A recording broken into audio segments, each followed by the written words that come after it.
Қыздар, сәлем. Сәлем қыздар. Бүгін біз сіздермен мындай моншақ жасауды үйренеміз. Неге дәл осындай моншақ жасағым келгені, себебі кеше AliExpress сайтынан дәл осындай моншақты көрдім. Бірінші заказ берген, бірақ сосын неге өзім жасап көрмеске деп. Және сіздермен сол тәжірибеммен бөліскім келді. Міне осындай. Менімен бірге жасаңыздар, сіздердің де қолдарыңыздан келеді.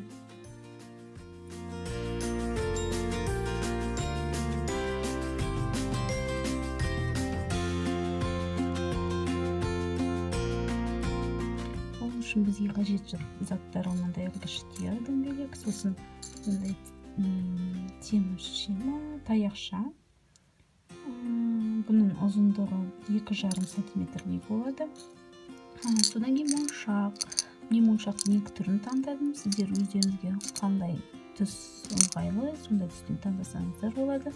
Сосын мынандай круглогубцы деп жатады. Қазақша атауын білмеймін. Егер білетін болсаңыздар, астына комментарийге жазып өтсеңіздер жақсы болар еді.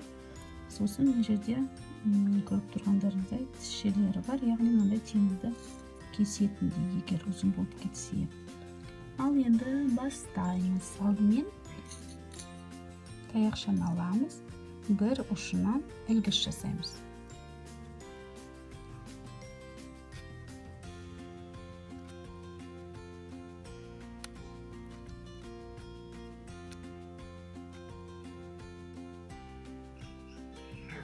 Осындай ілгіш жасаймыз.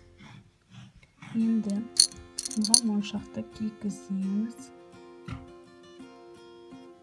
Осылайынан мына жағын етіп бөгеміз. Бөгемізде екінші жағынан да ілгіш жасаймыз. Ілгішті жаппас бұрын оған дөңгелекті өткіземіз.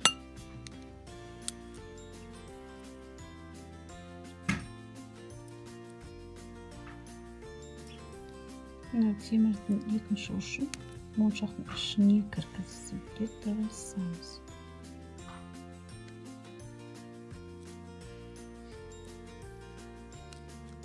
Осылай. Осындай шығу керек. Тағы бұлмамыз.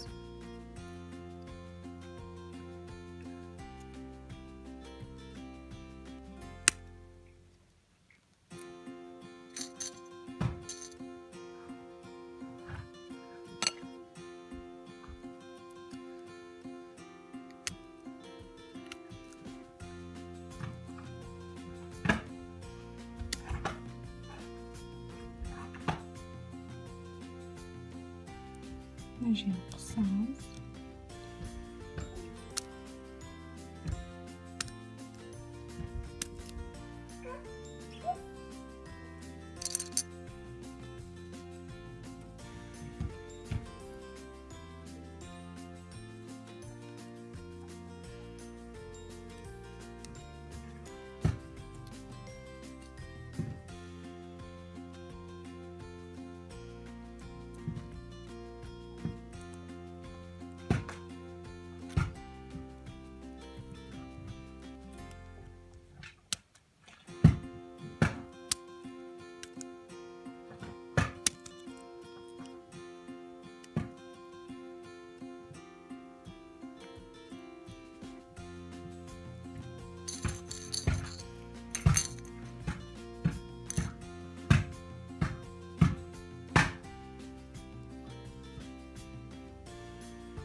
мінекей жасап болдық, өзімізге қажетті ұзындықта.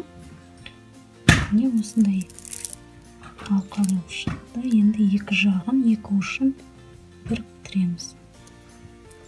Бұл жерде ешқандай ілгіштің немесе қосатын бір нәрсенің қажет жоқ, себебі ұзын, басынан кигізе салатын подвеска сияқты болады. Қазір мойныма таққан кезде сіздерге көрсетемін.